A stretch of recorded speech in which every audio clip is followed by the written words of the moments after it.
Right, let's go right up to the present day now, though, because, as you know, a group have brought parts of the M25 to a standstill twice in 3 days, including locations in Kent. They are Insulate Britain, and they've blocked roundabouts and the M25 motorway itself at junctions in Dartford, in Hertfordshire and Surrey, led to very angry standoffs between the trapped motorists and the protesters. What they did is they glued their hand to the motorway. Kent police say they've made over 20 arrests, and operations yesterday involved 50 police officers as well. So we can talk now to Shane Collins, who's a spokesperson for Insulate Britain. Shane, welcome to the Wake Up Call. Thank you for being here, because I'm sure our audience have a lot of questions about exactly what you're asking for. So why are you taking this action? Good morning. We're taking this action to try and get the government to insulate the country, which is going to lead to three spin-offs. First of all is thousands of proper, well-paid jobs installing the insulation. The second is it's going to lead to cheaper fuel bills for people and ends to fuel poverty. And the third thing is it's the easiest way to get down CO2 emissions for the money you spend. And at the moment, around just above 15% of UK's emissions come from domestic buildings. So, and the demand is quite simply that by 2025, the government ensures that all social housing in Britain is properly insulated. So, three great benefits from that: cheaper bills, more jobs, and less CO2 emissions. So we think this is a no-brainer. It should have been done decades ago. Britain has targets to cut CO2 emissions, 80% cut by 2050, which, whilst most scientists will tell you that's too late, but we're not even getting the milestones towards that target. So this is a really simple way of doing it. We've got to do it. So it's a case of, Boris Johnson, you've just got to get on with the job. We've got COP coming up in Glasgow in November. We've got to set an example. We started industrialisation of the world, and we've got to set a good example to decarbonise. Yeah, that's very clear. But I think what people are failing to understand is your methods, because there are so many people trying to get to work, trying to get to hospital appointments that are affected by this. So why are you, it's not their fault, is it, that we aren't insulating Britain?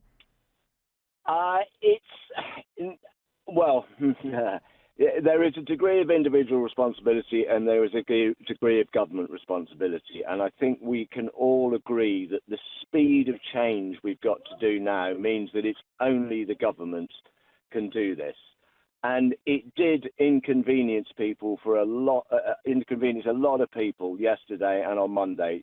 People were stuck on the motorway for hours. And we're sorry about that. We apologise for that. But we are coming from a position of desperation. There's a lot of people who are absolutely terrified about the climate collapse, and we sort of think this is something in the future, but millions and millions of people in the United States at the moment, because of flooding and fire, their lives are severely wrecked. Similarly in Europe and Australia and Asia, and it's only increasing. So the situation scientifically is very clear. The question is whether we as a society and whether our government is going to knowingly and willingly walk into climate collapse. Because, I apologise for the few hours of disruption on the motorway yesterday, but what we're looking at is a catastrophe. We're looking at an existential crisis for many species who are going extinct every year, but there is a big danger if we carry on like this that humans will be extinct, or at least will be certainly not able to live in increasing parts of the planet as they become unarable. Yeah, so, yes, it was minor disruption to stop a major catastrophe. And I'm sorry it had to come to this, but the government is not listening. We've tried politics for years. I'm an elected Green Party district councillor. We've tried letter writing, petitions. The government is not listening. And not only is it not listening, it's going in completely the opposite direction. We've got a huge road building programme in the country. Pretty much every airport in the country wants to expand. We've got new oil field exploration licenses, new coal fields in Cumbria, and HS2. So, not only is the government missing the milestones, they're going in completely the opposite direction. Although if they were here today, they might say that they are taking the reins on COP. They volunteered to lead the way, actually, and we'll wait and see, of course, what comes out of that conference. But isn't there a danger, Shane, that actually far from getting more people on side with the message, and I know more and more people are going forward, actually you'll turn them off because they'll be like, this isn't the way to do it. And they're worried, of course, about emergency services getting through those roads and perhaps some serious consequences. Okay, well, the first thing to say is that ambulances were let through, and there is lots of media footage to confirm that. And sorry, what was the other part of your question? That you might turn people off the message. There's a delicate line to tread, isn't there? It's not a popularity contest. We're saying what scientifically needs to be done, not what is politically possible. Okay, we're not trying to win votes here. We're trying to pressurise the government to get on with the job and make serious inroads into our CO2 emissions. Yeah, and on one level, we hadn't heard of Insulate Britain before this. We all have now. We're talking about it now on the radio. So on that level, you could say there's been a degree of success. But will it achieve what you want? Will the government actually listen? Well, that's a very big question, but we have said to them quite clearly that we have blocked roads and we will be blocking roads until the government, agrees to our demand. I mean, it's pretty basic. Simply insulate all social housing by 2025. That's more jobs, cheaper bills, the end of fuel poverty, and an easy way to cut CO2 emissions.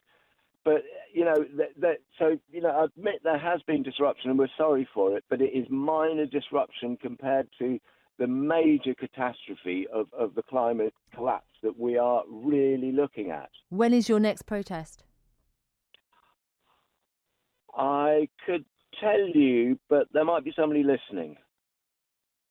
Well, hopefully there are people listening. Isn't that the point, to get your message across? I'm sure there are. Radio Kent, I'm sure there's millions of people listening. But, I'm not going to say other than, I don't necessarily know, but other than we will be doing this until the government agrees. I mean, we had 90 people arrested on Monday. I think it was 70 or 80 yesterday.